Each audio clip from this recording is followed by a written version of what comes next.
Assalamualaikum warahmatullahi wabarakatuh. Saya Ahmad Sifaul Wafa. Saya akan menjelaskan jenis-jenis kalimat berdasarkan maknanya. Yang pertama yaitu yang akan saya jelaskan. Yang pertama yaitu kalimat informasi, yang kedua kalimat perintah, yang ketiga kalimat tanya, yang keempat kalimat seru, yang kelima yaitu kalimat empatik. Yang pertama, kalimat informasi. Kalimat informasi adalah jenis-jenis kalimat berdasarkan maknanya. Yang pertama ialah kalimat berita.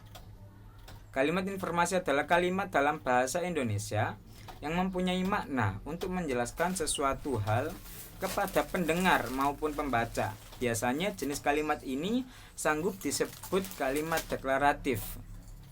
Kalimat informasi mempunyai ciri-ciri yang sanggup membedakannya dengan jenis kalimat lainnya. Berikut ciri-ciri kalimat informasi. 1. Memiliki intonasi yang objektif sehingga bunyi terakhir mempunyai nada yang menurun. Kedua, isi kalimat ini menjelaskan suatu hal. Ketiga, penulisan dalam jenis kalimat ini ditulis dengan abjad kapital pada awal kalimatnya dan tanda titik pada selesai kalimatnya. Keempat, tidak mempunyai tanggapan dari pembaca atau pendengarnya. Yang kedua yang akan saya jelaskan yaitu kalimat perintah. Kalimat perintah merupakan jenis kalimat dalam bahasa Indonesia yang mempunyai makna memerintah seseorang untuk melaksanakan tindakan. Biasanya jenis kalimat ini sanggup disebut kalimat imperatif. Kalimat perintah mempunyai ciri-ciri yang sanggup membedakannya dengan jenis kalimat lainnya. Berikut ciri-ciri kalimat perintah. Yang pertama yaitu memiliki intonasi untuk memerintah sehingga mempunyai nada bunyi yang naik. Yang kedua, isi kalimatnya sebuah perintah untuk melaksanakan tindakan. Yang ketiga, penulisan dalam jenis kalimat ini ditulis dengan proteksi tanda seru pada selesai kalimat. Yang keempat, kalimat perintah mempunyai tanggapan berupa sebuah tindakan. Jenis-jenis kalimat perintah beserta contohnya. Yang pertama yaitu jenis kalimat permintaan. Contoh, coba tuliskan hasil rapat hari ini.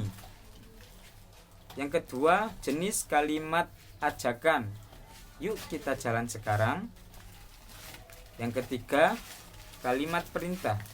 Ambilkan baju itu. Yang keempat, kalimat larangan. Jangan sembarangan bicara di sini. Yang kelima, kalimat syarat.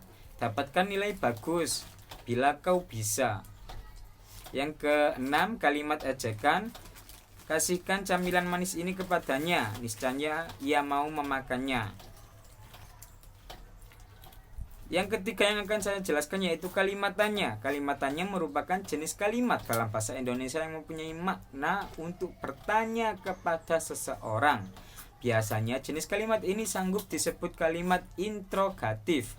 Kalimat tanya sanggup dibagi menjadi dua, yaitu kalimat tanya parsial dan kalimat tanya total. Kalimat tanya total ialah kalimat tanya yang mempunyai balasan ya ataupun tidak. Sedangkan kalimat tanya parsial ialah kalimat tanya yang jawabannya ditentukan berdasarkan kalimat tanyanya. Kalimat tanya mempunyai ciri-ciri yang sanggup membedakannya dengan jenis kalimat lainnya. Berikut ciri-ciri kalimat tanya. Yang pertama yaitu memiliki intonasi yang bertanya sehingga nada karenanya naik. Yang kedua, isi kalimatnya ialah sebuah pertanyaan. Yang ketiga, penulisan dalam jenis kalimat ini ditulis dengan proteksi tanda tanya pada selesai kalimat. Yang keempat, kalimat tanya mempunyai tanggapan berupa sebuah jawaban. Jenis kalimat tanya total. Yang pertama yaitu penambahan kata apakah, seperti contoh, apakah kau lapar, Noval? Jenis yang kedua yaitu mengubah intonasi dalam kalimatnya. Kau lapar?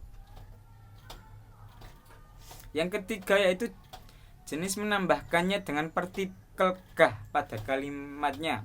Laparkah Anda? Menambahkan katanya dengan ya, tidak, belum, bukan. Anda lapar bukan? Suka tidak dengan camilan manis ini? Sudah tiba ya? Paham belum? Seperti dilihat dari keempat jenis tadi tentunya memiliki intonasi yang berbeda-beda.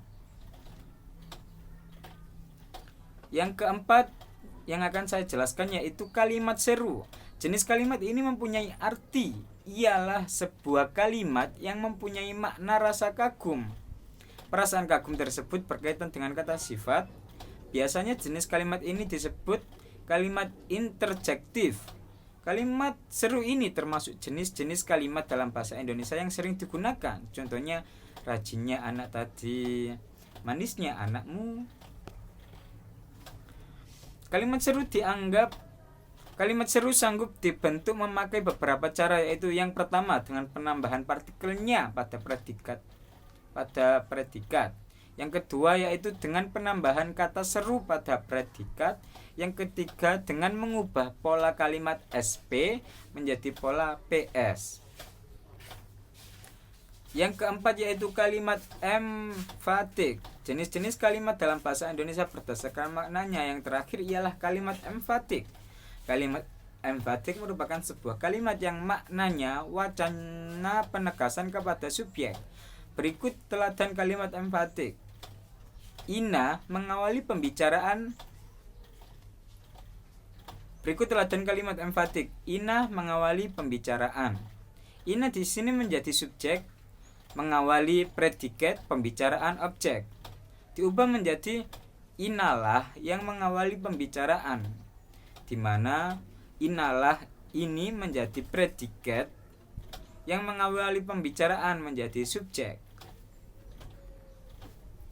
Kalimat emfatik ini sanggup dibentuk memakai beberapa cara, yaitu yang pertama dengan penambahan kata sambung yang terletak di belakang subjek sehingga subjek melaksanakan penegasan dan bermetamorfosis predikat seperti contoh yang tadi.